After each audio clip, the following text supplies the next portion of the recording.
Hello friends, स्वागत है आप सभी का जी के स्टडी में। दोस्तों, आज हम लोग आरआरबी ग्रुप डी का साइंस का पेपर देखेंगे जो 18/9/2018 सेकेंड शिफ्ट का पेपर है। इसके अंतर्गत जितने भी साइंस का क्वेश्चन है वो सभी हम लोग देखेंगे। तो चलिए हम लोग बिना देरी किए हुए स्टार्ट करते हैं। हमारा पहला प्रश्न है, किसने सजीव वस्तुओं में लक्षणों की आनुवंशिकता के सिद्धांतों के प्रतिपादन में योगदान दिया? तो ये योगदान दिया था ग्रेगर मेंडल ने। किसने आनुवंशिकता के सिद्धांतों के प्रतिपादन में योगदान दिया था? ग्रेगर मेंडल ने। ग्रेगर जॉन मेंडल को आनुवंशिकता का पिता कहते हैं। ग्रेगर जॉन मेंडल को आनुवंशिकता का पिता कहते हैं, जबकि डार्विन ने विकासवाद का सिद्धांत दिया था।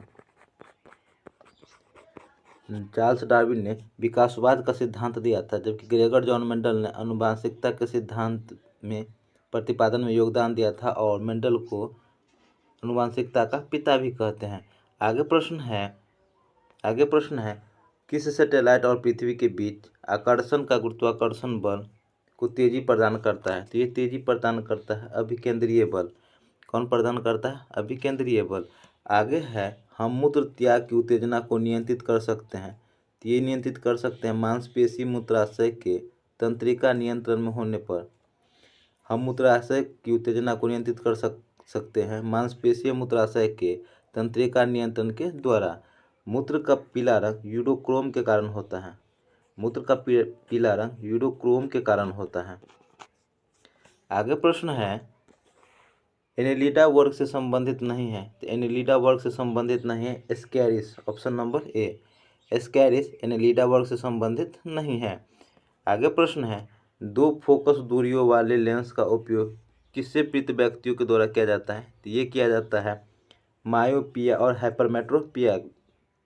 दो फोकस दूरी वाले लेंस का उपयोग मायोपिया और हाइपरमेट्रोपिया से पीड़ित व्यक्तियों द्वारा किया जाता है। आगे प्रश्न है, उचित विकल्प का चयन करें। तो 1 किलोवाट आवर बराबर 36 लाख जूल होता है। 1 किलोवाट आवर बराबर 36 लाख जूल के बराबर होता है। आगे है, निम्नलिखित में से किसका पारा अयस्क है? तो ये अयस्क है सिनेबार का। ऑप्शन नंबर बी, पारा का अयस्क है सिनेबार। जबकि बॉक्साइट एल्युमिनियम का अयस्क है। बॉक्साइट एल्युमिनियम का अयस्क है। जबकि आर्सेनिक अधातु है। आर्सेनिक उपधातु है। आर्सेनिक उपधातु है। जबकि स्टीनबाइट एंटीमनी का अयस्क है। स्टीनबाइट आर्सेनिक का अयस्क है। जबकि सिनेबार का सूत्र Hgs है। सिनेबार का सूत्र Hgs है। आगे प्रश्न देखेंगे, एक वस्तु स्थिर है तो बल अभी भी इस पर कार्य कर रहा है। तो इस पर कार्य करेगा भार बल। स्थिर वस्तु पर भार बल कार्य करता है। आगे प्रश्न है, उन्हें चुने जो समूह से संबंधित न हो। तो समूह से संबंधित नहीं है हाइड्रोजन। ऑप्शन नंबर ए, हाइड्रोजन समूह से संबंधित नहीं है। हाइड्रोजन एक गैस है। हाइड्रोजन को भविष्य का ईंधन कहा जाता है। हाइड्रोजन को भविष्य का ईंधन कहा जाता है। आगे प्रश्न है, ऊर्जा का व्यावसायिक इकाई क्या है? तो ऊर्जा का व्यावसायिक इकाई है किलोवाट घंटा। ऊर्जा का व्यावसायिक इकाई किलोवाट घंटा है।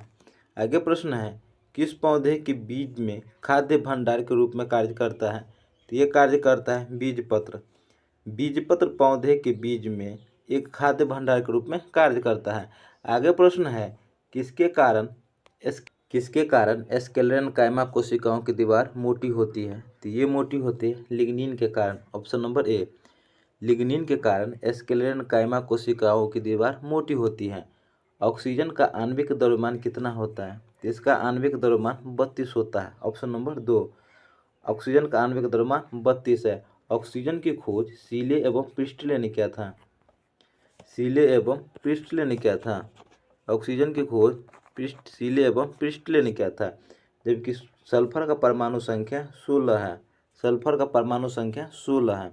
आगे प्रश्न है, एक सहसंयोजक अणु है। तो ये एक सहसंयोजक अणु नहीं है। तो यह है ऑप्शन नंबर सी, सहसंयोजक अणु नहीं है। ऑप्शन नंबर सी।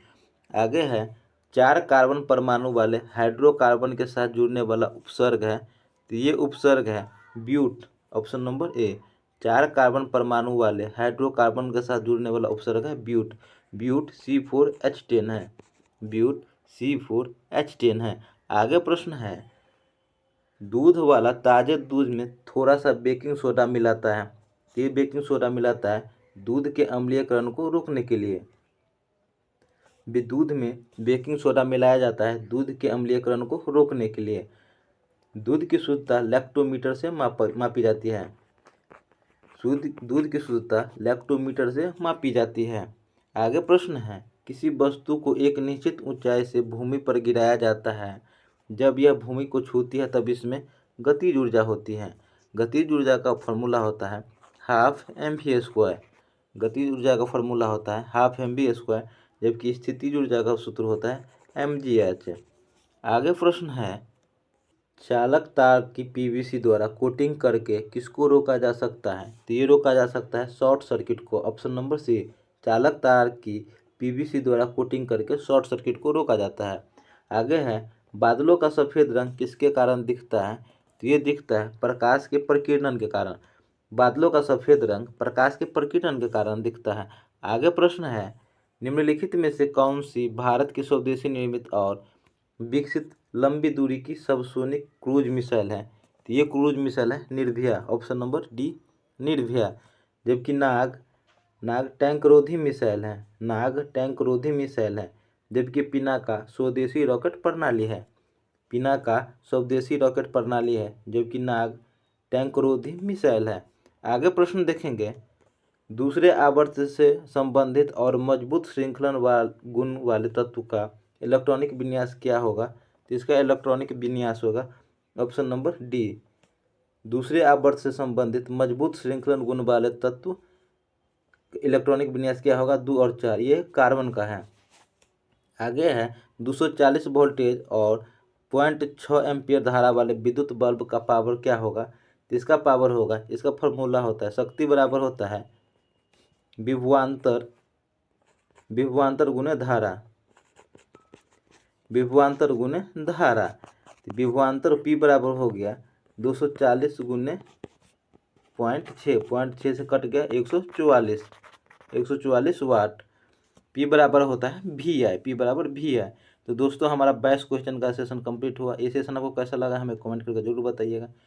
मिलते हैं हम लोग नेक्स्ट सेट में, तब तक के लिए जय हिंद जय भारत।